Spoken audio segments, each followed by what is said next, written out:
ಏನ್ ಗುರುಗಳೇ ಇವತ್ತು ನನ್ನ ಲೈಫ್ ಫುಲ್ ಬೋರಿಂಗ್ ಆಗಿತ್ತು. ಬೆಳಗ್ಗೆ ಬೇಗ ಎದ್ದು ಕಾಲೇಜ್ಗೆ ಹೋಗಿ ಕ್ಲಾಸಲ್ಲಿ ಸಿಟ್ಟಿಂಗ್ ಆಗಿ ಮತ್ತೆ ಫ್ರೆಂಡ್ಸ್ ಜೊತೆನೂ ಸಿಟ್ಟಿಂಗ್ ಆಗಿ ಮನೆಗೆ ಬಂದೆ. ಆಮೇಲೆ ಮನೆಗೆ ಬಂದು ನೋಡಿದ್ರೆ ಮನೇಲಿ ಯಾರು ಇರಲಿಲ್ಲ. ಅದಕ್ಕೆ ಒಳ್ಳೆ ಪ್ಲಾನ್ ನೋಡಿ. ಏನ್ ಪ್ಲಾನ್ ಅಂತ ವಿತ್ ಇಂಟ್ರೋ ಹೇಳ್ತೀನಿ, ಕೇಳಿಸ್ಕೊಂಬಿಡಿ. ಹಾಯ್ ಹಲೋ ನಮಸ್ಕಾರ ಗಾಯ್ಸ್. ಇವತ್ತಿನ ಹೊಸ ಬ್ಲಾಗ್ಗೆ ನಿಮ್ಮೆಲ್ಲರಿಗೂ ಸ್ವಾಗತ ಗಾಯ್ಸ್. ಇವತ್ತು ಆ್ಯಕ್ಚುಲಿ ಪ್ರ್ಯಾಂಕ್ ಮಾಡೋಕ್ಕೆ ಅಂತ ಹೇಳಿ ಹೋಗ್ತಿದ್ದೀನಿ.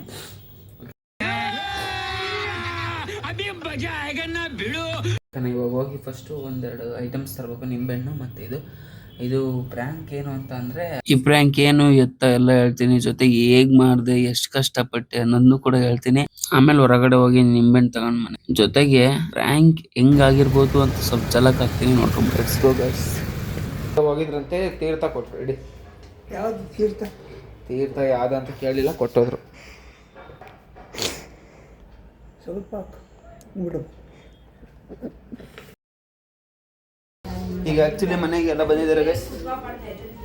ಮಮ್ಮಿ ಅವರು ಎದುರುಗಡೆ ಮನೆಯವರು ಇದು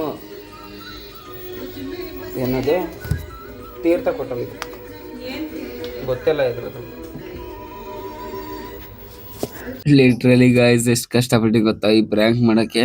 ನಮ್ಮಮ್ಮ ಅಂತೂ ಒಪ್ಪಲೇ ಇಲ್ಲ ಯಾವ ತೀರ್ಥ ಅಂತ ಹೇಳೋ ತನಕ.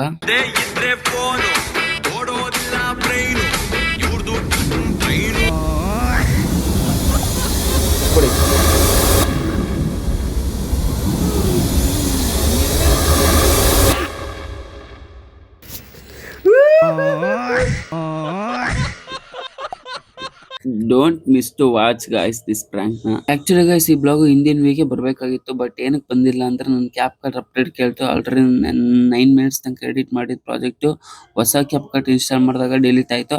ಅದಕ್ಕೋಸ್ಕರ ಈ ಬ್ಲಾಗ್ ಲೇಟ್ ಆಗಿರೋದು ಅಷ್ಟೇ. ಒಂದು ಸಬ್ಸ್ಕ್ರೈಬ್, ಒಂದು ಸಪೋರ್ಟ್ ಮಾಡ್ಕೊಂತ ಒಂದು ಲೈಕ್ ಕೊಡಿ. ಟ್ಯೂಸ್ಡೇ ಸಂಜೆ 6 ಗಂಟೆ ಪಕ್ಕ ಬರುತ್ತೆ blog. Don't miss to watch and don't forget to subscribe. Thank you.